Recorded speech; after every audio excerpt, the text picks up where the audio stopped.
Sir నమస్కారం sir. నమస్తే అండి.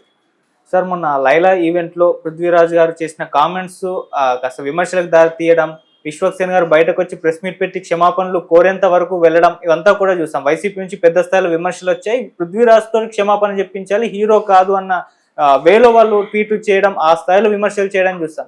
అయితే ఆ తర్వాత ఈరోజు పృథ్వీరాజ్ గారు కొన్ని అనారోగ్య కారణాల వల్ల హాస్పిటల్లో అడ్మిట్ అవ్వడం మరింత చర్చలకు దారితీసింది.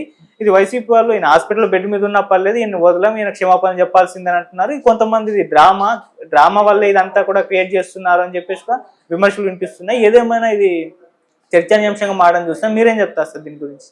అంటే విశ్వక్సేన్ సారీ చెప్పటం అనేది ఎలా సబబు అనేది విషయం. అంటే సినిమాని వివాదంలోకి లాగిన ఘనత ఖచ్చితంగా పృథ్వీదే. అవును. ఒకవేళ ఇది వివాదం అనుకుంటే, మరక మంచిదే అనుకుంటే, ఈ ప్రచారం కూడా సినిమాకు ఉపయోగపడుతుంది అనుకుంటే, ఒక బజ్ క్రియేట్ అవుతుంది అనుకుంటే ఓకే, వెల్ అండ్ గుడ్.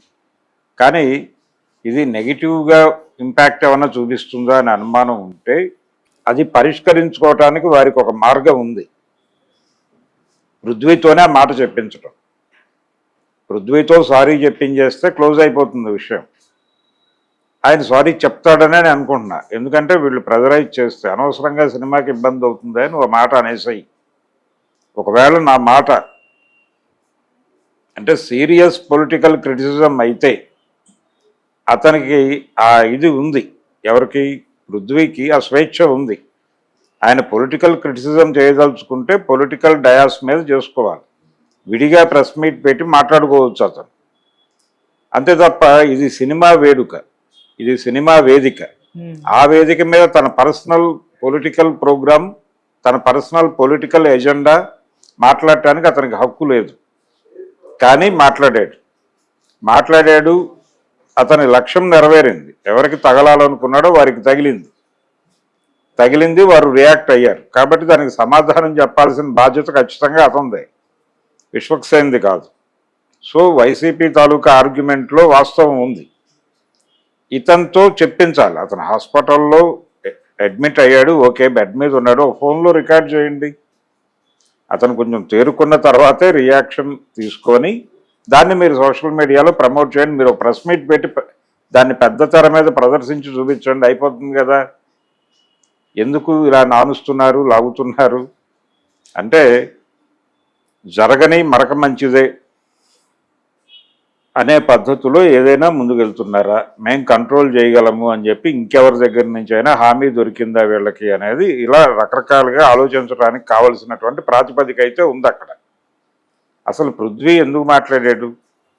వాంటెడ్గా ఆయన అలా టార్గెట్ చేస్తూ మాట్లాడాలనుకుంటే ఇంకొక వేదిక ఏదైనా చూసుకోవాలి, అంతే తప్ప అక్కడ సినిమా గురించి మాట్లాడాలి. సినిమాకి లింక్ చేస్తూ మాట్లాడాడు.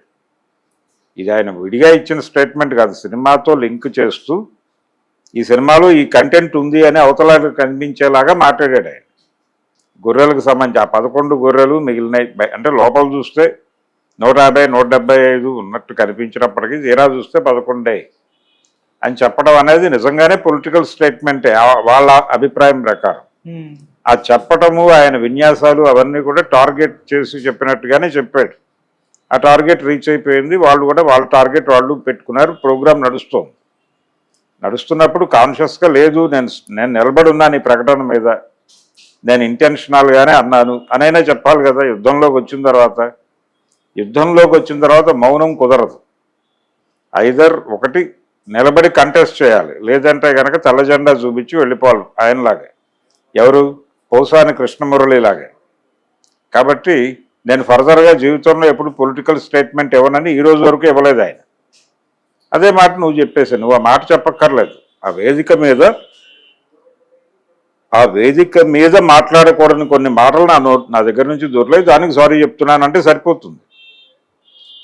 అంటే తన పర్సనల్ ఒపీనియన్ తప్పని ఎవరు అంటలేదు. ఆయనకు ఆ ఇంటెన్షన్ ఉంటే అది మాట్లాడుకోవచ్చు, అది విడిగా మాట్లాడు. నువ్వు ఒక ప్రెస్ మీట్ పెట్టి మాట్లాడుకో, లేకపోతే రాజకీయ వేదికలు అనేకం ఉంటాయి. తెలుగుదేశం వాళ్ళు అక్కడ మీటింగ్లు అవి పెడుతూ ఉంటారు కదా, పెట్టినప్పుడు ఆ మీటింగ్లోకి వెళ్ళి మాట్లాడు. నేను ఈ మధ్య సినిమాలో నటించానండి, ఇలాంటి సన్నివేశం ఉందని అక్కడ మాట్లాడు, ఓకే, అది సినిమాకి లింక్ అవ్వదు.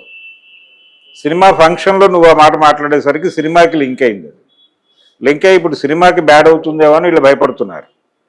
వీళ్ళకి ఆ భయం కలిగించే రైట్ నీకు ఎక్కడది? లేదు కదా. అందుకని నిర్మోహమాటంగా సారీ చెప్పాలి. నిన్ను నువ్వు తగ్గించుకోవటం కాదు అది. సారీ చెప్పడం అనేది తగ్గించుకోవటంగా చూస్తే అది పొరపాటు. నువ్వు తెల్లారు లేస్తే మళ్ళీ ఇండస్ట్రీతో లింక్ అయి ఉండాలి. అందుకని ఒక ఫోన్ తీసుకుని ఒక సారీ అని చెప్పేసి ఒక బయట ఇచ్చేస్తే ఒక నిమిషం విషయం క్లోజ్ అయిపోతుంది కదా. వీళ్ళు ప్రశాంతంగా ఉంటారు, వాళ్ళు ప్రశాంతంగా ఉంటారు. మనం ఇలా చర్చించుకునే వాళ్ళం కాదు. ఇది ఒక పాజిటివ్గా వెళ్ళిపోయేది. కానీ గొడవ జరుగుతూనే ఉంది. సినిమా రిలీజ్ దగ్గరకు వచ్చేసింది, ఇంకా 2 డేసే ఉంది మిడిల్లో. ఈ 2 రోజుల్లో ఏమైనా చేయగలరేమో చూడాలి. వాళ్ళు భారీ ఎత్తున వీడియోలు సర్క్యులేట్ చేయడం మాత్రమే కాదు, మీడియా ముందుకు వచ్చి కూడా మాట్లాడుతున్నారు. ఆల్రెడీ కొంతమంది ఛానల్స్ వాళ్ళు ఉత్సాహంగా వెళ్ళి వైసీపీ వాళ్ళతో మాట్లాడించే ప్రయత్నం చేస్తున్నారు. ఆ ప్రయత్నంలో భాగంగా వాళ్ళు సీరియస్గానే తిడుతున్నారు. వాళ్ళు అంటున్న మాట కూడా అదే, నువ్వు మాట్లాడుతున్న వేదిక ఏమిటో ఆ వేదిక మీద ఏం మాట్లాడాలో తెలియకుండా మాట్లాడుతున్నావు, ఇది తప్పు అని చెప్తున్నారు వాళ్ళు ఓపెన్గా. దాన్ని ఫేస్ చేయాలి. పృథ్వీ ఖచ్చితంగా తప్పే. పృథ్వీ అలా మాట్లాడటం సబబు కాదు. రెండోది, అలా వ్యాఖ్యానించి దానికి అటో ఇటో సమాధానం చెప్పకపోవడం కూడా ఇంకా తప్పు. ఏది, వీళ్ళు రోడ్డు మీదకి వచ్చి ప్రెస్ మీట్ పెట్టిన తర్వాత కూడా తన స్పందన తెలియజేయకపోవడం అనేది తప్పు. అంటే రేపు పొద్దున ఇండస్ట్రీలో తన వైపు నుంచి ఏదైనా ప్రాబ్లం అరైజ్ అయితే తను తప్పించుకుంటాడు అనుకుంటే అలాగా ఈ ఇంప్రెషన్ ఇండస్ట్రీకి ఇవ్వడం కరెక్ట్ కాదు కదా. అతని కెరియర్కి ఇబ్బంది. అందుకని కొంచెం నోరు తెరిచి సారీ చెప్పు. ఆ వేదిక మీద అలా మాట్లాడి ఉండాల్సింది కాదు. అది నా వ్యక్తిగత అభిప్రాయం. నేను విడిగా ఎక్కడైనా మాట్లాడుంటే బాగుండేది. నేను అభిప్రాయం తప్పని అనుకోవడం లేదు, కానీ చెప్పిన వేదిక సబబు కాదు. నా వలన సినిమా ఇబ్బంది పడడం కరెక్ట్ కాదు. అందుకని సారీ చెప్తున్నాను అని ఒక మాట చెప్పు. నువ్వు తగ్గించుకోనక్కర్లేదు. నువ్వు సారీ చెప్పడం వల్ల ఎందుకు తగ్గుతావు? ఆ పద్ధతిలో ఒక సారీ పడి, లేదు నేను అక్కడే అంటాను, నేను ఇలాగే బిహేవ్ చేస్తాను, మీరు ఏం చేసుకుంటారో చేసుకోండి అని అయినా అనాలి. ఏదో ఒక మాట రావాలి కదా బయటికి. వచ్చే వరకు వీళ్ళు మాట్లాడుతూనే ఉంటారు. వచ్చిన తర్వాత ఆ మాట మీద మాట్లాడతారు, అది వేరే గొడవ. సో ఇది టోటల్గా పృథ్వీ సెంటర్డ్గా జరిగింది. పృథ్వీ బాధ్యుడు దీనికి. ఒకవేళ ఇది కనుక సినిమాని డ్యామేజ్ చేసినా అతనే బాధ్యుడు.